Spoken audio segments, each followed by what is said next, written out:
Há certas tardes em que o destino decide reescrever tudo o que achamos saber sobre nossas próprias vidas. E foi exatamente numa dessas tardes de terça-feira, sob um céu cinzento e pesado de São Paulo, que Ricardo Mendes teve sua existência virada de cabeça para baixo. Mas para entender o que ele viu ao abrir a porta de sua própria casa naquele dia, é preciso voltar alguns meses no tempo. É preciso conhecer não apenas o empresário bem-sucedido de 42 anos, mas também a mulher silenciosa que limpava seu apartamento toda semana, carregando segredos que ninguém poderia imaginar. Ricardo Mendes era o tipo de homem que as pessoas apontavam nas ruas e sussurravam. Ele conseguiu. Dono de uma empresa de tecnologia que faturava milhões por ano, morador de uma cobertura de 300 metros quadrados nos Jardins, dirigindo um importado que custava mais do que muitas casas.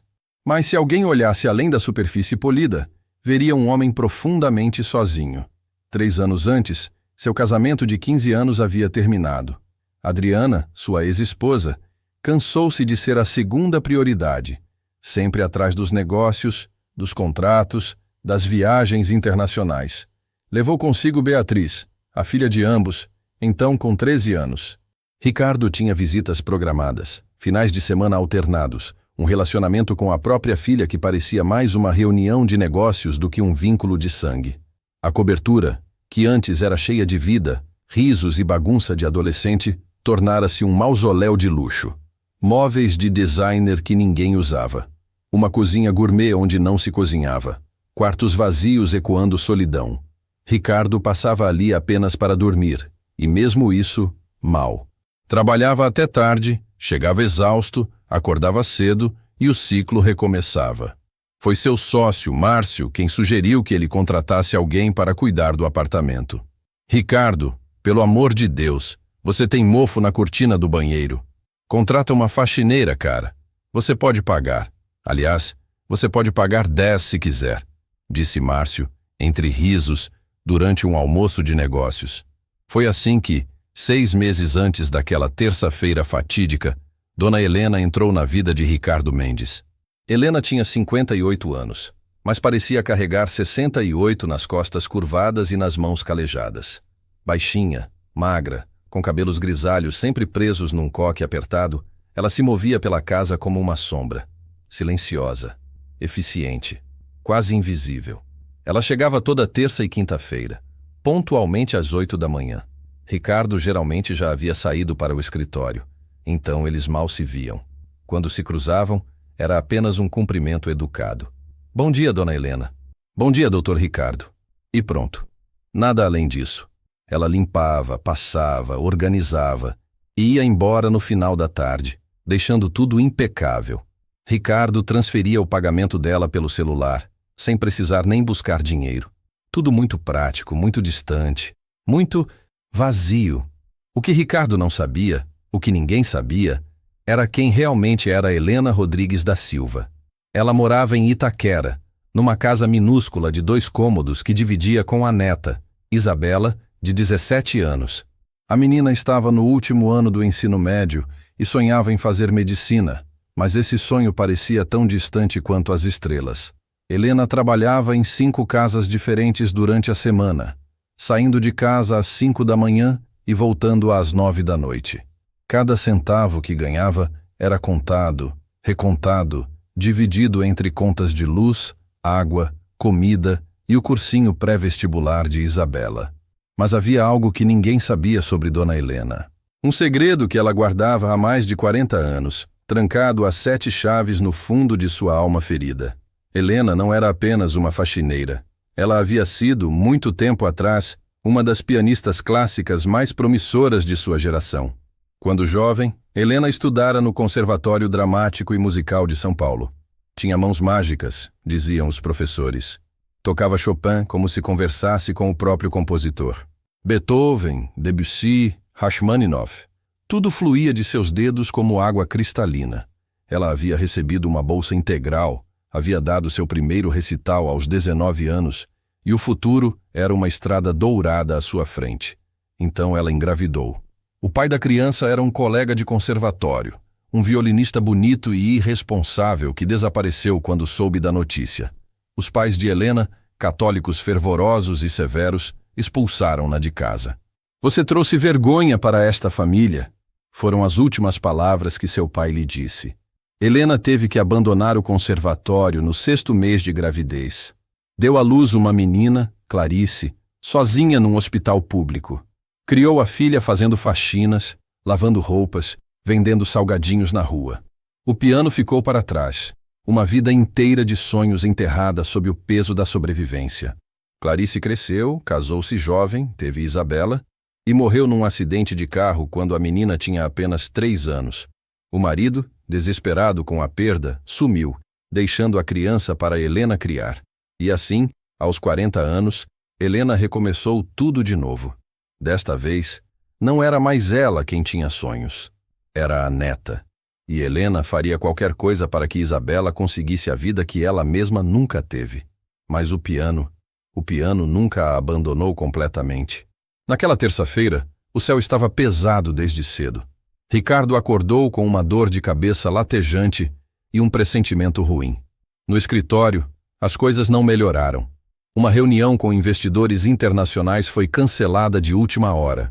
Um cliente importante ameaçou romper contrato. Márcio estava doente e não foi trabalhar. Tudo parecia dar errado. Às 14h, Ricardo simplesmente decidiu. Chega, vou para casa. Ele avisou a secretária que tiraria o resto do dia de folga, algo que não fazia há anos, e dirigiu de volta para a cobertura. No elevador, afrouxou a gravata e respirou fundo. Talvez pudesse tirar um cochilo, assistir a alguma besteira na TV. Qualquer coisa para desligar o cérebro. Quando abriu a porta do apartamento, ouviu algo que fez seu coração parar. Música. Não era o rádio. Não era o celular de alguém. Era música ao vivo. Piano. Alguém estava tocando o piano Steinway que ficava na sala. Aquela peça caríssima que Adriana tinha insistido em comprar e que ninguém nunca usava. Era mais decoração do que instrumento. Ricardo ficou paralisado no corredor, segurando a pasta de couro completamente atônito.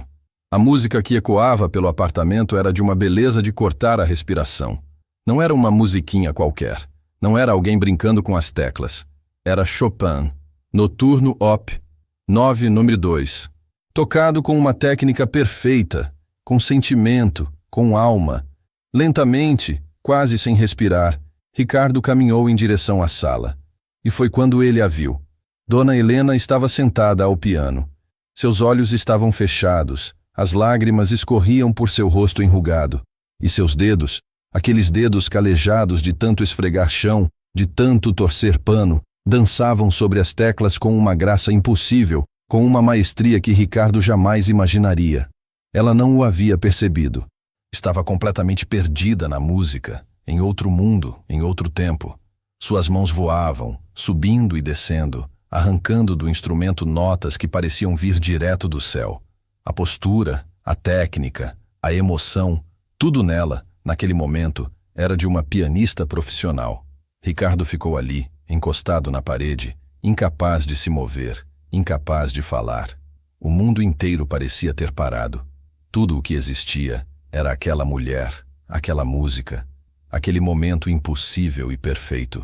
Quando a última nota ecoou e se dissipou no silêncio do apartamento, Helena abriu os olhos lentamente, como quem acorda de um sonho profundo. E foi quando ela o viu. O terror atravessou seu rosto como um raio. Doutor Ricardo, eu sinto muito. Eu não devia. Eu só... Ela levantou-se rapidamente, quase derrubando o banco do piano, as mãos tremendo violentamente. Espera. A voz de Ricardo saiu rouca, emocionada. Por favor, espera. Não vá embora. Helena ficou paralisada, os olhos arregalados de medo, as lágrimas ainda molhando seu rosto. Eu vou pegar minhas coisas e ir embora. Eu não devia ter tocado. Foi uma falta de respeito com o senhor, com a sua casa, com o seu instrumento. Eu só queria... Sua voz quebrou. Ricardo deu um passo à frente, levantando as mãos num gesto pacificador. Dona Helena, por favor, eu não estou bravo. Eu estou... Ele parou, buscando as palavras. Eu estou impressionado. Onde a senhora aprendeu a tocar assim?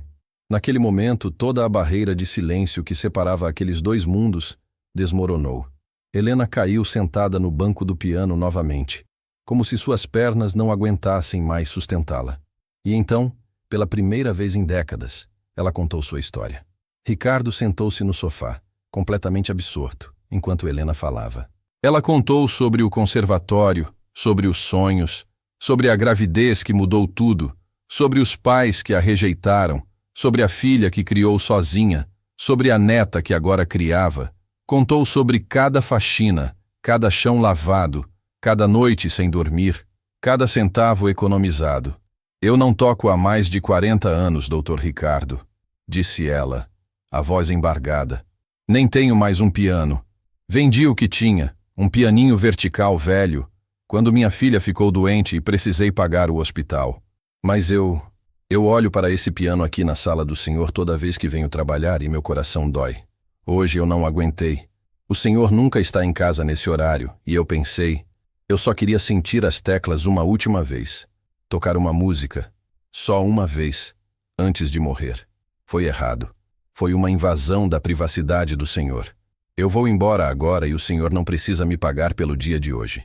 Ela começou a se levantar, mas Ricardo levantou a mão. Dona Helena, senta, por favor. Havia algo na voz dele que fez Helena obedecer. Ricardo passou a mão pelo rosto, tentando processar tudo o que havia acabado de ouvir. Olhou para aquela mulher que ele mal conhecia, que limpava sua casa 2 vezes por semana, que ele tratava com educação distante e indiferença. E viu, pela primeira vez, uma pessoa com história, com dor, com talento, com sonhos perdidos. A senhora tem uma neta que quer fazer medicina? Perguntou ele. Helena piscou, surpresa com a pergunta. Sim, senhor. Isabela. Ela é muito inteligente, muito estudiosa, mas medicina é muito caro. As universidades públicas são muito concorridas, e eu não tenho como pagar uma particular. Ela faz cursinho com o dinheiro que eu consigo juntar, mas... Sua voz falhou.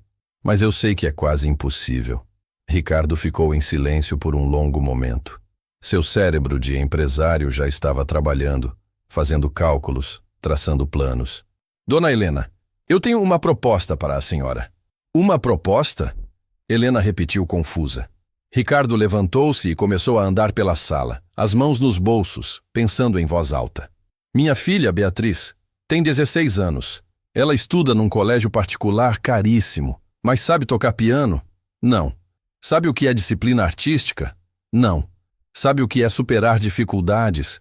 Também não. Tudo na vida dela sempre foi fácil, foi dado. Eu dei tudo a ela, materialmente, mas eu não dei presença. Não dei exemplo. Não dei... Ele parou, a voz embargada. Não dei o que realmente importa. Ele virou-se para Helena. Eu quero que a senhora dê aulas de piano para minha filha, 2 vezes por semana. E em troca, eu vou pagar os estudos da sua neta. Cursinho, material, faculdade se ela passar, tudo. E a senhora continua trabalhando aqui, com o salário normal, mas vai poder usar o piano sempre que quiser. Sempre. Este apartamento tem piano porque minha ex-esposa achou bonito ter um. Mas nunca ninguém tirou dele o som que a senhora tirou hoje. É um desperdício. É um crime. Helena ficou olhando para ele, absolutamente incrédula. As lágrimas voltaram a correr por seu rosto. Doutor Ricardo, o senhor não precisa fazer isso. Eu invadi a privacidade do senhor, A senhora me lembrou de uma coisa que eu tinha esquecido, interrompeu Ricardo, e havia lágrimas em seus próprios olhos agora.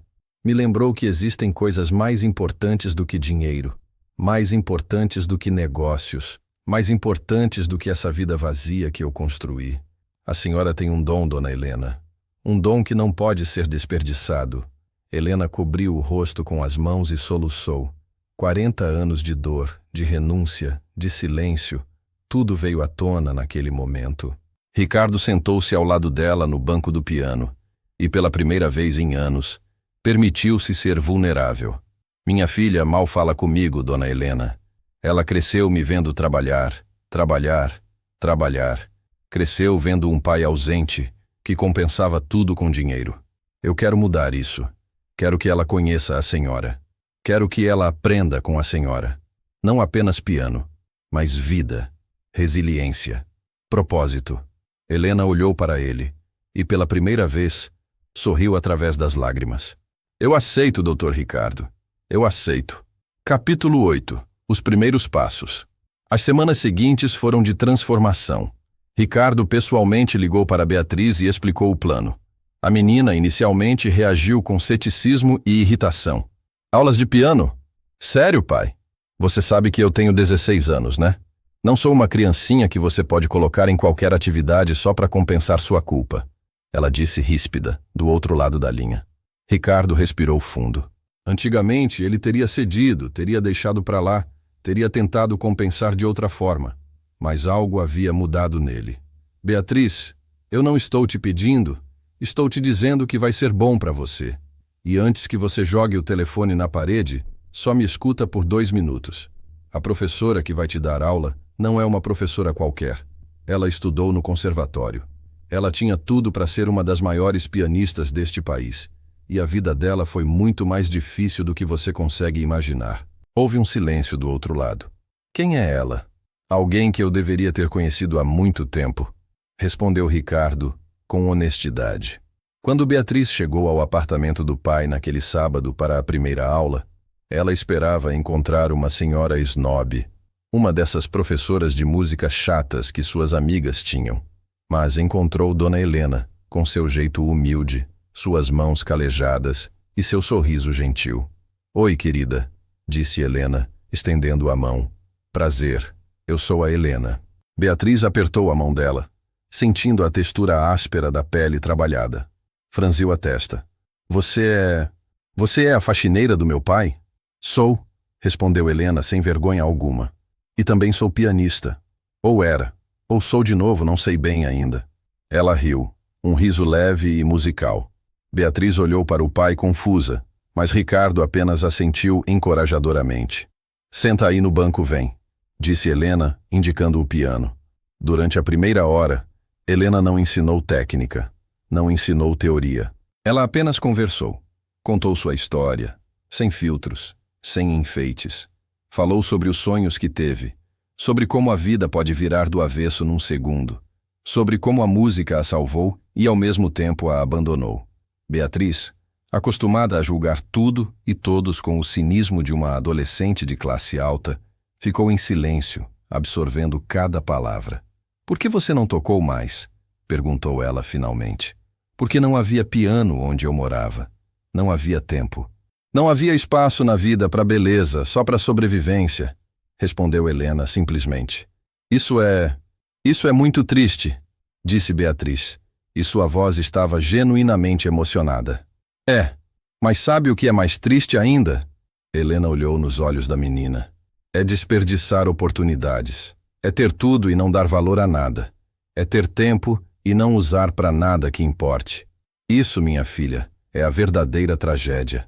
Algo mudou dentro de Beatriz naquele dia. Nos meses seguintes, aquela cobertura que antes era um mausoléu de luxo ganhou vida de uma forma que Ricardo jamais imaginou possível. Toda terça, quinta e sábado, o apartamento se enchia de música. Helena chegava cedo e, antes de começar a limpeza, tocava. Ricardo começou a sair do escritório mais cedo só para ouvi-la. Sentava-se em sua poltrona, fechava os olhos e deixava que a música o levasse para longe, para um lugar onde o estresse e a pressão não existiam. Beatriz, que inicialmente vinha às aulas por obrigação, começou a vir por vontade própria. E mais do que isso, começou a chegar mais cedo, para conversar com Helena antes das aulas. Ficava depois para ouvir a professora tocar. Trazia perguntas sobre música, sobre vida, sobre escolhas. Dona Helena, você se arrepende de ter desistido da música? Perguntou ela certa vez. Helena parou de tocar e pensou na pergunta com cuidado. Eu não desisti, minha filha. A vida me tirou essa escolha, mas me arrependo de ter deixado a música morrer dentro de mim. Eu poderia ter encontrado formas pequenas de mantê-la viva, mas eu estava tão cansada, tão ferida, que simplesmente fechei essa porta. E isso sim, eu me arrependo. Mas agora você voltou, disse Beatriz sorrindo. Agora eu voltei, concordou Helena, retribuindo o sorriso. Graças ao seu pai. A relação entre Ricardo e Beatriz também começou a mudar. Antes, Seus encontros eram tensos, cheios de silêncios desconfortáveis e conversas superficiais. Agora, tinham um ponto em comum: Helena e sua história incrível. Pai, você sabia que a dona Helena foi convidada para tocar na Sala São Paulo quando tinha 20 anos? Contava Beatriz animada. Não sabia. Ela te contou isso? Respondia Ricardo, genuinamente interessado. Sim. E ela recusou porque estava no 8º mês de gravidez e tinha vergonha de subir no palco grávida. Você consegue imaginar? E pela primeira vez em anos, pai e filha tinham conversas de verdade. Sobre arte, sobre escolhas, sobre vida. Certa tarde, Ricardo teve uma ideia. Estava no escritório quando começou a pesquisar no Google. Conservatório Dramático e Musical São Paulo. E pianistas promissores 1980. Levou algumas horas, mas ele finalmente encontrou. Uma matéria antiga digitalizada de um jornal de 1984. A manchete dizia: Jovem pianista, Helena Rodrigues brilha em recital de estreia. Havia uma foto.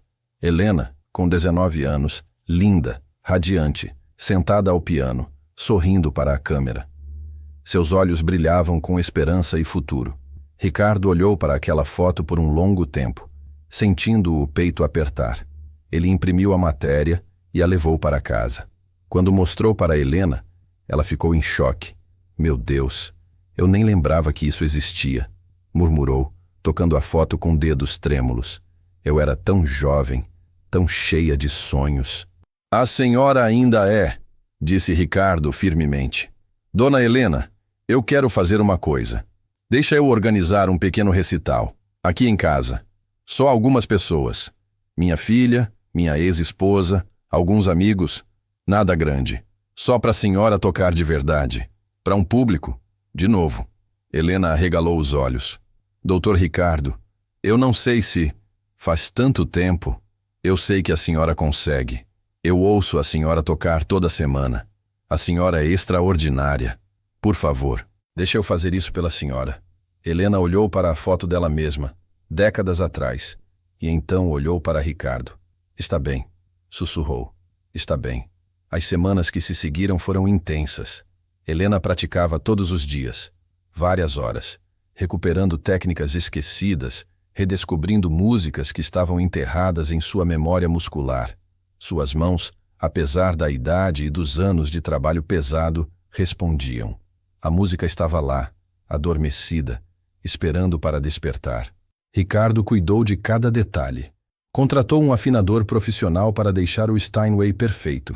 Preparou a sala. Enviou convites para cerca de 20 pessoas. Amigos próximos, sócios, Adriana, Beatriz e suas amigas. E numa decisão de última hora, contatou alguns professores do antigo conservatório de Helena. Também tomou outra decisão. Silenciosamente, sem contar para ninguém, ele criou um fundo de investimento em nome de Isabela, a neta de Helena. Dinheiro suficiente para a faculdade de medicina, pós-graduação, especialização, tudo garantido. Helena não sabia disso ainda. Seria uma surpresa para depois do recital. Isabela, que Ricardo finalmente conheceu, era exatamente como Helena havia descrito. Inteligente, determinada, gentil. Quando ele lhe ofereceu a bolsa integral para o cursinho mais caro de São Paulo, a menina chorou tanto que ficou sem voz por 2 dias. Por que o senhor está fazendo isso por nós? Perguntou ela, com os olhos inchados de tanto chorar. Ricardo pensou na pergunta. Pensou na sua vida antes de ouvir Helena tocar. Pensou no homem vazio que ele era, focado apenas em acumular, em conquistar, em ter cada vez mais de tudo que não importava. Porque a sua avó me lembrou do que realmente importa na vida, disse ele honestamente. E eu sou grato por isso. A noite chegou. Uma terça-feira de setembro, céu limpo, lua cheia. A sala de estar da cobertura estava transformada. Cadeiras dispostas em fileiras diante do piano, luzes suaves, flores brancas, tudo simples, elegante, respeitoso. Os convidados começaram a chegar. Adriana veio com um marido novo, surpreendentemente carinhosa com Ricardo, feliz por ver a mudança nele. Beatriz chegou com 3 amigas todas curiosas. Márcio e outros sócios vieram, intrigados com o convite misterioso. E, para surpresa de Ricardo, 2 dos antigos professores de Helena do conservatório aceitaram o convite e apareceram, já idosos, mas ainda com o brilho de quem viveu pela música. Às 8 da noite, Helena chegou. Ela estava diferente. Usava um vestido simples, mas elegante, azul marinho que Beatriz a havia ajudado a escolher. O cabelo estava solto, não mais preso no coque apertado, caindo em ondas prateadas pelos ombros. Estava nervosa, as mãos tremendo, mas também havia algo em seus olhos. Um brilho, uma determinação, um resgate de quem ela havia sido. Ricardo a recebeu na porta e segurou suas mãos. A senhora vai ser incrível, disse ele. Só respira e se entrega à música. Ela sempre esteve aí, só esperando a senhora voltar. Helena assentiu, os olhos marejados. Quando todos estavam sentados, Ricardo fez uma breve introdução. Contou, sem entrar em detalhes muito pessoais, sobre quem era Helena, sobre sua trajetória, sobre como a vida às vezes tira de nós nossos sonhos, mas como nunca é tarde demais para resgatá-los. Esta noite é sobre uma segunda chance, disse ele, olhando para Helena. Sobre reconhecer talento onde quer que ele esteja. Sobre justiça. Sobre humanidade. Dona Helena, por favor. O silêncio tomou conta da sala. Helena sentou-se ao piano. Respirou fundo. Colocou as mãos sobre as teclas. E começou a tocar. Ela começou com Chopin, o mesmo Noturno Op. 9, nome 2, que tocara naquele dia em que Ricardo a descobrira. Mas agora era diferente. Não era uma mulher escondida tocando às escondidas. Era uma pianista apresentando-se ao mundo de novo. Cada nota fluía com perfeição. As pessoas na sala ficaram paralisadas, alguns com lágrimas escorrendo silenciosamente. Adriana segurou a mão do marido, emocionada. Beatriz olhava para sua professora com uma mistura de orgulho e admiração. Quando terminou Chopin, Helena emendou com Debussy, Clair de Lune. A música ecoava pela cobertura como uma oração, como um testemunho de resiliência, de vida vivida, de dor transformada em beleza. Os 2 professores do conservatório estavam com os olhos fechados, movendo as cabeças no ritmo, reconhecendo a técnica impecável, o talento que o tempo não havia apagado. E então, para a música final, Helena tocou uma composição que ninguém conhecia. Era dela mesma. Uma peça que ela havia composto aos 20 anos, logo após a gravidez, numa noite de insônia e desespero. Nunca havia tocado para ninguém. Nunca havia mostrado. Estava guardada em sua memória como um tesouro secreto. Era a música mais triste e ao mesmo tempo mais esperançosa que qualquer um ali já havia ouvido. Falava de perda, mas também de resistência. De sonhos quebrados, mas também de amor incondicional. De desistência, mas também de recomeço. Quando a última nota soou e se dissipou no ar, houve um momento de silêncio absoluto. E então a sala explodiu em aplausos. As pessoas se levantaram. Alguns choravam abertamente. Os 2 professores do conservatório foram até Helena e a abraçaram, elogiando, emocionados. Um deles, o professor Augusto, já na casa dos 80 anos, disse: Helena, você foi e continua sendo uma das melhores alunas que já tive. O que aconteceu com você foi uma injustiça, mas eu estou feliz. Tão feliz de ouvir você tocar de novo. Helena não conseguia falar. Apenas chorava e acenava, agradecendo com gestos, o coração transbordando de uma emoção que não cabia em palavras. Isabela, que estava sentada na primeira fileira ao lado da avó que acabara de criar, levantou-se e abraçou Helena com força. As 2 ficaram ali, avó e neta, chorando juntas, enquanto a sala continuava aplaudindo. Ricardo observava tudo de longe e sentiu algo que não sentia há muito tempo. A sensação de ter feito algo verdadeiramente importante. Não um negócio milionário, não uma conquista profissional, mas algo que mudava vidas, algo que realmente importava. Naquela noite, depois que todos os convidados foram embora, depois que as cadeiras foram recolhidas e a sala voltou ao normal, Ricardo, Helena, Beatriz e Isabela ficaram conversando até tarde. Estavam sentados na varanda da cobertura, sob as estrelas de São Paulo, tomando chá e comendo os docinhos que haviam sobrado da recepção. Era uma cena estranha. O empresário milionário, sua filha adolescente de classe alta, a faxineira pianista e sua neta estudante. Mas ao mesmo tempo era a coisa mais natural do mundo. Dona Helena, disse Ricardo, escolhendo cuidadosamente as palavras. Eu preciso te contar uma coisa. Helena olhou para ele, ainda com os olhos vermelhos de tanto chorar. Nas últimas semanas, eu criei um fundo de investimento em nome da Isabela. Tem dinheiro suficiente lá para pagar toda a faculdade de medicina dela em qualquer universidade que ela passar, pública ou particular. E mais, tem dinheiro para especialização, mestrado, doutorado, tudo o que ela quiser fazer. Está garantido. O silêncio que se seguiu foi absoluto. Isabela olhou para o tio Ricardo, porque de alguma forma, naqueles meses, ele havia se tornado o tio Ricardo para ela, com os olhos arregalados, sem acreditar no que estava ouvindo. Senhor Ricardo, eu não posso aceitar isso, sussurrou ela, a voz embargada. Pode sim, disse Ricardo firmemente. Você é inteligente, é dedicada, é esforçada. Você merece essa chance. E sua avó merece ver você conquistar o que ela mesma nunca pôde conquistar. Helena cobriu o rosto com as mãos e desabou em soluços. Eram 40 anos de luta, de sacrifício, de noites sem dormir, de mãos calejadas, de costas doendo, de dignidade preservada a todo custo. E agora, finalmente, havia esperança. Havia futuro. Havia justiça. Beatriz, emocionada, levantou-se e abraçou Isabela, que também chorava copiosamente.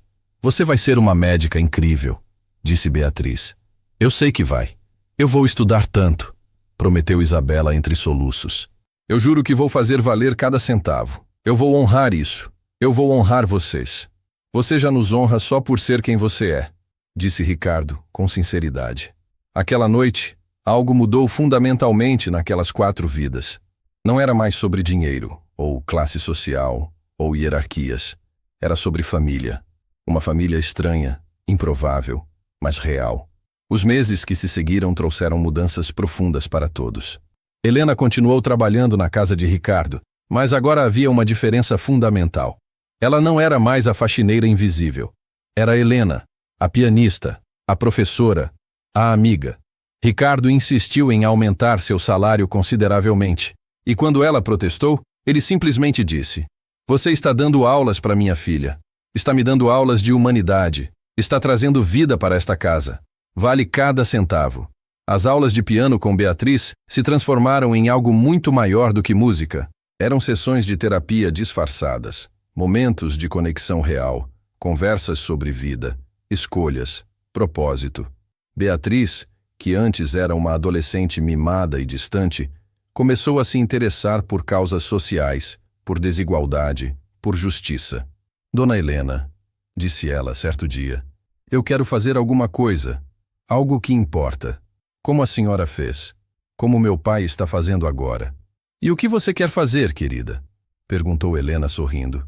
Eu ainda não sei exatamente, mas eu sei que não quero só viver na bolha. Quero conhecer o mundo de verdade. Quero ajudar. Quero fazer diferença. Helena abraçou a menina com carinho. Você já está fazendo, minha filha. Só de pensar assim, você já está fazendo. Ricardo também mudou radicalmente. Começou a sair do escritório mais cedo. Começou a recusar viagens desnecessárias. Começou a priorizar tempo de qualidade com Beatriz. E mais do que isso, começou a usar seus recursos e influência para causas que realmente importavam. Ele criou um programa de bolsas em sua empresa para jovens de comunidades carentes que queriam estudar tecnologia. Criou parcerias com ONGs que ajudavam mulheres em situação de vulnerabilidade a encontrar trabalho digno. E, inspirado por Helena, começou a financiar aulas de música para crianças de escolas públicas. Você me mudou, dona Helena, disse ele certo dia. Você me lembrou que a gente não está aqui só para acumular. A gente está aqui para contribuir. Doutor Ricardo, o senhor se mudou sozinho, respondeu ela. Eu só toquei um piano, o senhor que decidiu ouvir de verdade. Isabela, por sua vez, estava voando. Com o apoio financeiro garantido e o melhor cursinho de São Paulo, ela se dedicava aos estudos com uma determinação impressionante. Acordava às 5 da manhã, estudava até tarde, mas sempre encontrava tempo para ajudar a avó, para conversar com Beatriz, para visitar o tio Ricardo. Foi o professor Augusto, um dos professores que havia ido ao recital, quem ligou para Ricardo 3 meses depois daquela noite memorável. Doutor Ricardo, eu tenho uma proposta para fazer. Podemos nos encontrar? Eles se encontraram num café no centro da cidade. O professor, um senhor elegante de 82 anos, foi direto ao ponto. Eu falei com a diretoria do conservatório. Nós gostaríamos de oferecer a Helena uma posição como professora. Não seria tempo integral, talvez 2 ou 3 dias por semana, mas seria oficial, com carteira assinada, benefícios, tudo certinho. E mais importante, seria um reconhecimento oficial do talento dela, algo que deveria ter acontecido há 40 anos. Ricardo sentiu um nó na garganta. Professor, isso seria incrível, mas eu preciso perguntar. Ela teria que largar o trabalho aqui em casa? O professor sorriu. Não necessariamente. Poderíamos arranjar um horário que funcionasse para ela. O importante é trazê-la de volta. Uma pianista como Helena não pode ficar escondida. É uma injustiça com ela e com o mundo. Quando Ricardo contou a notícia para Helena, ela simplesmente não acreditou. O conservatório quer me contratar? Eu, depois de 40 anos? Sua voz era uma mistura de incredulidade e esperança. Sim, você. Porque você é extraordinária, dona Helena. E porque o mundo finalmente está reconhecendo isso. Helena aceitou a proposta. Foi uma decisão difícil, porque significava reduzir o número de casas onde trabalhava. Mas com o salário do conservatório e o aumento que Ricardo havia dado, ela conseguiria se manter. No dia em que ela foi ao conservatório para assinar o contrato, Ricardo insistiu em acompanhá-la. Quando ela entrou naquele prédio histórico, depois de décadas, foi como voltar no tempo. Os corredores, as salas de música, o cheiro de partituras antigas, tudo estava lá, preservado, esperando por ela. Bem-vinda de volta, Helena, disse o professor Augusto, apertando sua mão com carinho. Você nunca deveria ter saído. Helena olhou em volta, para aquele lugar que havia sido seu lar, seu sonho, sua identidade, e que a vida havia arrancado dela tão cruelmente. E agora estava de volta, não como estudante, mas como professora. Não como uma jovem cheia de sonhos, mas como uma mulher que havia sobrevivido, resistido e finalmente sido reconhecida. Obrigada, sussurrou ela, as lágrimas correndo livremente. Obrigada por me dar uma segunda chance. A primeira aula de Helena no conservatório foi numa manhã de novembro, ensolarada e quente. Ela chegou 1 hora antes, nervosa, com as mãos suando, revisando mentalmente tudo o que havia preparado. A turma tinha 15 alunos, todos entre 18 e 25 anos, jovens talentosos que sonhavam em se tornar pianistas profissionais. Quando Helena entrou na sala, alguns olharam com curiosidade para aquela senhora de cabelos grisalhos, se perguntando quem seria. Bom dia, disse ela, a voz inicialmente trêmula, mas ganhando firmeza.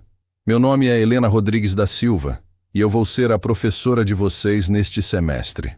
Ela fez uma pausa, olhando para cada um daqueles rostos jovens, cheios de esperança e ambição. Antes de começarmos, eu quero contar uma história para vocês. A história de uma jovem que, há muito tempo, estudou neste mesmo conservatório, neste mesmo prédio. Ela tinha um talento promissor, diziam os professores. Tinha tudo para ser grande. E então a vida aconteceu.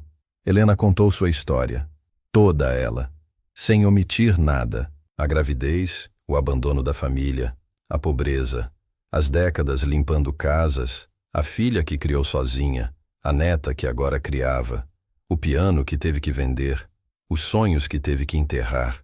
A sala estava em silêncio absoluto. Alguns alunos tinham lágrimas nos olhos. Eu estou contando isso para vocês, continuou Helena, porque quero que entendam uma coisa. O talento não é suficiente. A técnica não é suficiente. O que faz a diferença é a resiliência. É a capacidade de continuar, mesmo quando tudo desmorona. É a força de não deixar a música morrer dentro de você, mesmo quando a vida tenta matá-la. Ela sentou-se ao piano na frente da sala. Eu fiquei 40 anos sem tocar. 40 anos. E sabem o que eu aprendi? Que a música verdadeira não está nas mãos.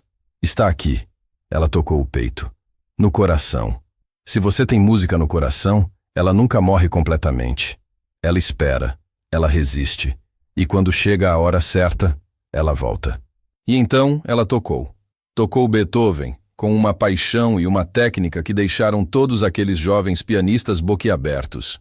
Quando terminou, um dos alunos, um rapaz de 20 anos com um topete rebelde, levantou a mão. Professora, como a senhora consegue tocar assim? Depois de tanto tempo parada? Como é possível? Helena sorriu. Porque eu nunca parei de verdade.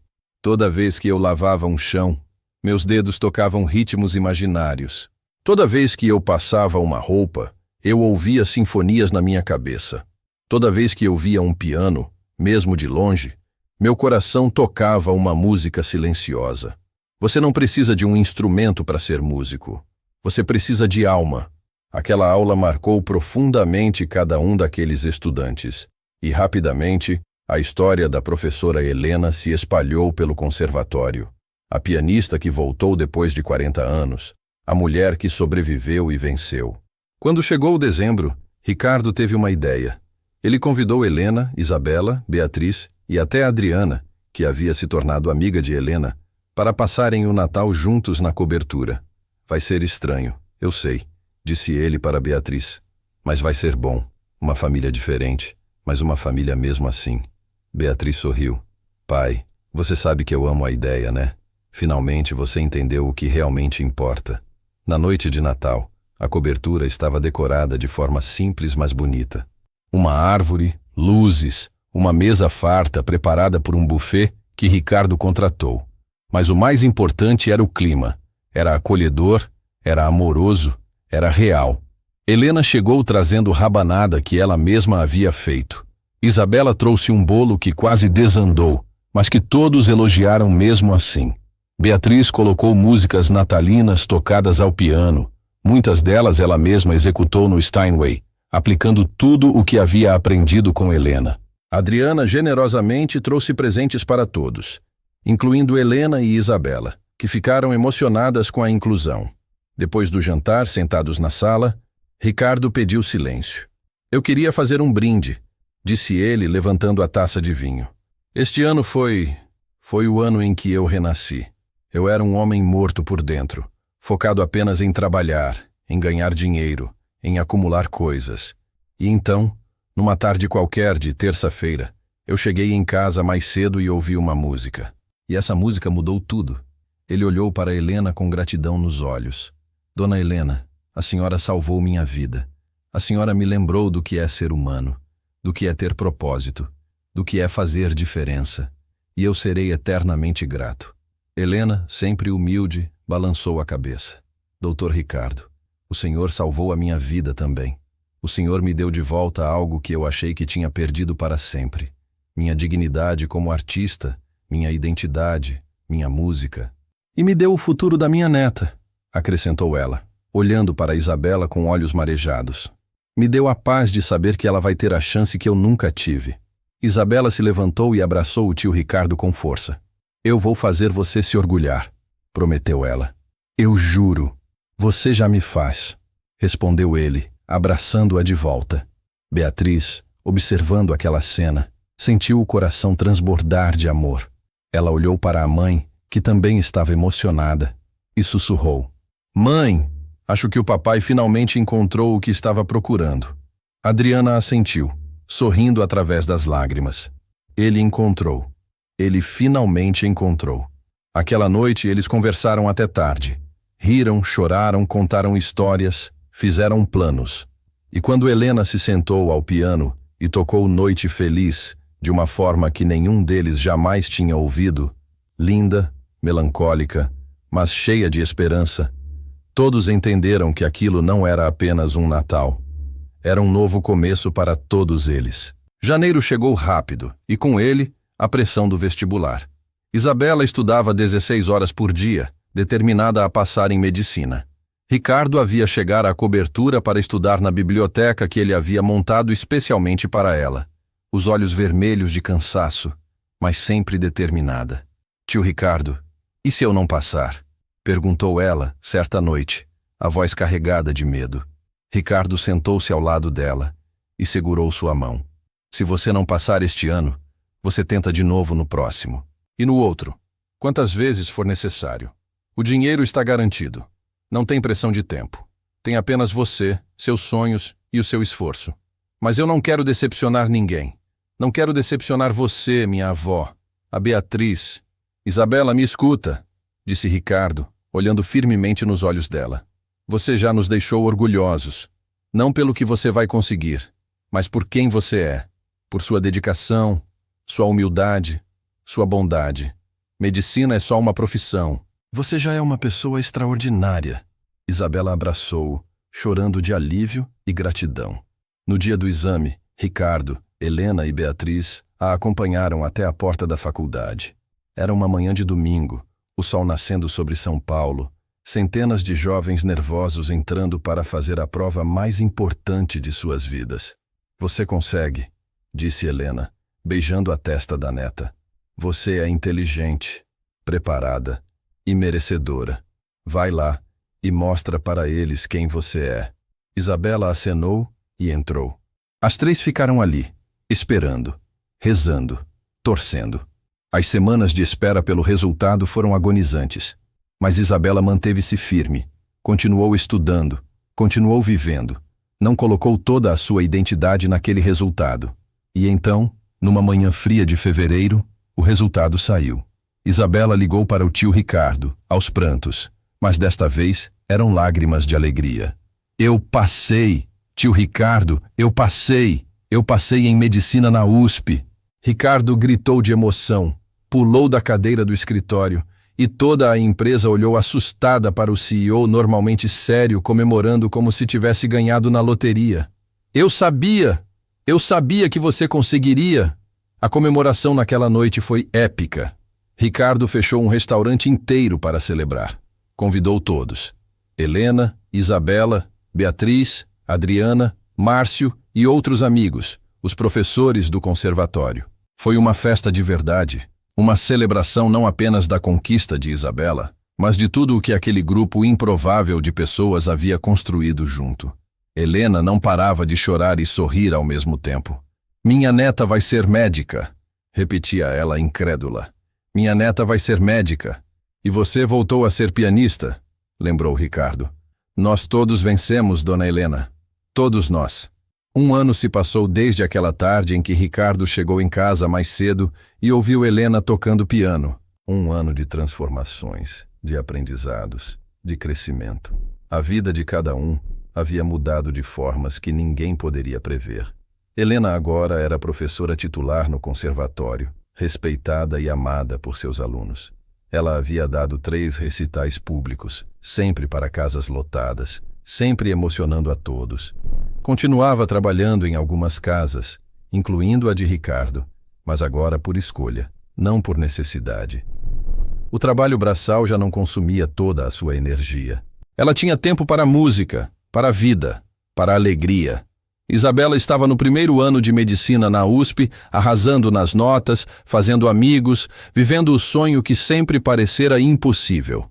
Ela visitava o tio Ricardo todo final de semana e os dois haviam desenvolvido um vínculo profundo. Ela o chamava de meu anjo da guarda, e ele a tratava como uma segunda filha. Beatriz havia decidido o que queria fazer da vida: a advocacia, com foco em direitos humanos e justiça social. Queria defender os invisíveis, os esquecidos, as Helenas do mundo que precisavam de uma voz.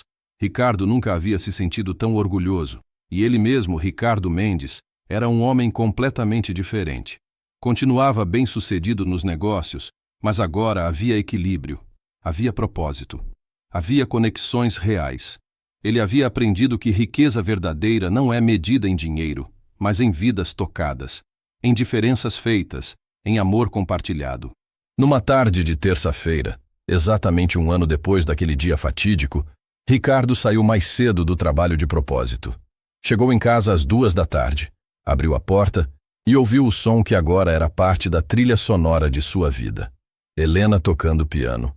Ele entrou silenciosamente, sentou-se na poltrona da sala, fechou os olhos e simplesmente ouviu. Quando ela terminou a música, abriu os olhos e o viu ali. Doutor Ricardo, o senhor está em casa cedo de novo. disse ela, sorrindo. Estou, respondeu ele, retribuindo o sorriso. E sabe o que eu percebi, dona Helena? Que aquele dia, há 1 ano, foi o dia mais importante da minha vida. O dia em que eu finalmente acordei. O dia em que eu encontrei o que estava procurando sem saber. E o que você estava procurando? Perguntou ela, curiosa. Ricardo pensou na pergunta, olhando em volta da cobertura que antes era fria e vazia, e que agora era cheia de vida, de música, de memórias felizes. Humanidade, respondeu ele, simplesmente. Eu estava procurando humanidade, e você me mostrou onde encontrá-la. Helena levantou-se do piano e caminhou até ele. Você sabe o que eu estava procurando, Dr. Ricardo? O quê? Justiça, reconhecimento, uma segunda chance. E você me deu tudo isso. Então eu acho que nós dois encontramos o que precisávamos. Eles ficaram ali, em silêncio confortável. 2 pessoas de mundos completamente diferentes, que o destino havia unido da forma mais improvável. Dona Helena, toca mais uma música? Pediu Ricardo. Qual você quer ouvir? Aquela que a senhora compôs. A do recital. Aquela música sobre recomeços. Helena sorriu, voltou ao piano e começou a tocar. E enquanto as notas preenchiam o apartamento, Ricardo pensou em como a vida é estranha e maravilhosa. Como uma simples decisão, sair do trabalho mais cedo, pode mudar tudo. Como as pessoas mais importantes às vezes são aquelas que estão bem na nossa frente, mas que não enxergamos porque estamos cegos pela rotina, pela hierarquia social, pelo preconceito sutil que nos impede de ver o outro como realmente é. 5 anos se passaram desde aquela tarde que mudou tudo. Ricardo estava sentado numa das cadeiras da primeira fila do Teatro Municipal de São Paulo, nervoso e emocionado. Ao seu lado, Beatriz, agora com 21 anos e estudante de Direito na USP. Do outro lado, Adriana e seu marido. Atrás deles, Márcio e diversos amigos e colegas. No palco, prestes a começar, estava acontecendo algo histórico. O primeiro recital solo de Helena Rodrigues da Silva no Teatro Municipal, um dos palcos mais importantes do país. Aos 63 anos, ela finalmente estava onde sempre deveria ter estado. A história dela havia se espalhado. Jornais fizeram matérias. Programas de TV a entrevistaram. Ela era uma sensação não apenas pelo talento, mas pela história de resiliência, de resistência, de vitória contra todas as probabilidades. As cortinas se abriram. Helena entrou, usando um vestido de gala preto e elegante, o cabelo prateado preso num penteado sofisticado. Ela caminhou até o piano de cauda no centro do palco, olhou para a plateia lotada, mais de 1.500 pessoas, e sorriu. Sentou-se ao piano, respirou fundo e começou a tocar. Nos bastidores, Isabela assistia orgulhosa. Ela agora estava no 5º ano de medicina, quase se formando, com planos de se especializar em pediatria. Havia conseguido tudo o que sonhara, mas nunca esquecera de onde veio, nem quem tornou tudo possível. Durante o intervalo do recital, Ricardo foi até os bastidores cumprimentar Helena. Você está perfeita, disse ele, abraçando-a. Absolutamente perfeita. Obrigada, meu filho, respondeu ela. E aquele meu filho não era apenas uma expressão. Ela realmente o via assim agora. Filho do coração. Dona Helena, você se lembra daquele dia, há 5 anos? Quando eu cheguei em casa mais cedo? Como eu poderia esquecer? Foi o dia em que minha vida recomeçou. A minha também, disse Ricardo emocionado. Eu era um homem perdido, rico, mas miserável, bem-sucedido, mas vazio. E você me mostrou o caminho de volta, me mostrou o que realmente importa. Helena segurou o rosto dele com suas mãos, as mesmas mãos que lavaram tantos chãos, que limparam tantas casas, que sobreviveram a tanto, e que agora emocionavam milhares de pessoas com música. Ricardo, nós salvamos um ao outro. Não foi só você, não foi só eu, foi a gente junto. Foi o destino, ou Deus, ou o universo, sei lá, colocando 2 pessoas certas no lugar certo na hora certa. E olha só o que nós construímos. Uma família, uma verdadeira família. Ricardo abraçou-a novamente, as lágrimas finalmente caindo livremente. Obrigado, sussurrou ele. Obrigado por tudo. O segundo ato do recital foi ainda mais emocionante que o primeiro. Helena tocou Rachmaninoff, Liszt, Beethoven e, finalmente, Para encerrar, sua própria composição. Aquela música sobre recomeços que ela havia tocado no primeiro recital, 5 anos atrás. Mas desta vez, ela a tocou diferente, mais madura, mais serena. Não era mais uma música sobre dor que vira esperança. Era uma música sobre vitória, sobre justiça, sobre o triunfo da alma humana sobre todas as adversidades. Quando terminou, o teatro explodiu. As pessoas se levantaram, aplaudiram, gritaram. Algumas choravam, outras sorriam largamente. Todas sabiam que haviam testemunhado algo especial. Não apenas uma performance musical magistral, mas um testemunho de vida, de resistência, de fé. Helena levantou-se, fez uma reverência profunda e olhou para o público. Seus olhos encontraram Ricardo, depois Beatriz, depois Isabela nos bastidores. Sua família improvável, sua família verdadeira. E ela soube com absoluta certeza que toda a dor, todo o sacrifício, todas as lágrimas, tudo havia valido a pena, porque ela estava ali, finalmente, no lugar que sempre mereceu estar. E assim termina a história do empresário que voltou do trabalho mais cedo e flagrou sua faxineira fazendo algo impossível na sala. Mas, na verdade, não é uma história sobre um flagrante. É uma história sobre enxergar além das aparências, além das posições sociais, além dos preconceitos sutis que nos fazem ignorar as pessoas que estão bem na nossa frente.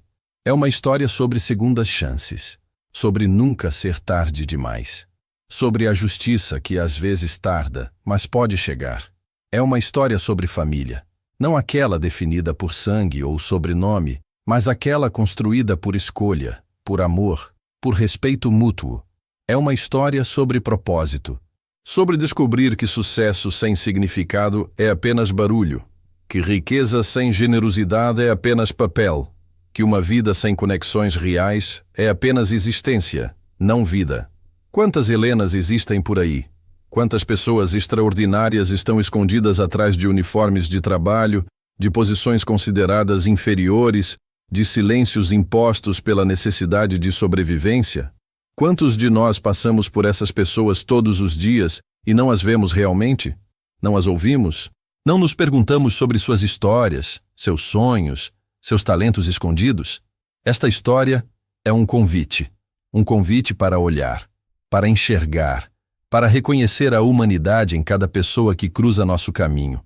Porque às vezes, a vida nos dá sinais, nos tira da rotina, nos faz chegar em casa mais cedo, nos coloca diante de algo inesperado, impossível, transformador. E cabe a nós decidir: ignoramos ou prestamos atenção, passamos reto ou paramos para ouvir. Ricardo escolheu ouvir. E essa escolha mudou não apenas sua vida e a vida de Helena, mas criou ondas que alcançaram Isabela, Beatriz e incontáveis outras pessoas que foram tocadas por essa história de redenção e justiça. No final das contas, não somos definidos pelo que acumulamos, mas pelo que compartilhamos. Não pelo sucesso que alcançamos sozinhos, mas pelas vidas que tocamos no caminho. Não pela altura que atingimos, mas por quantas pessoas ajudamos a subir conosco. Esta é a verdadeira medida de uma vida bem vivida. E se você está lendo ou ouvindo esta história, talvez seja porque você também precisa de um lembrete de que não é tarde demais, de que,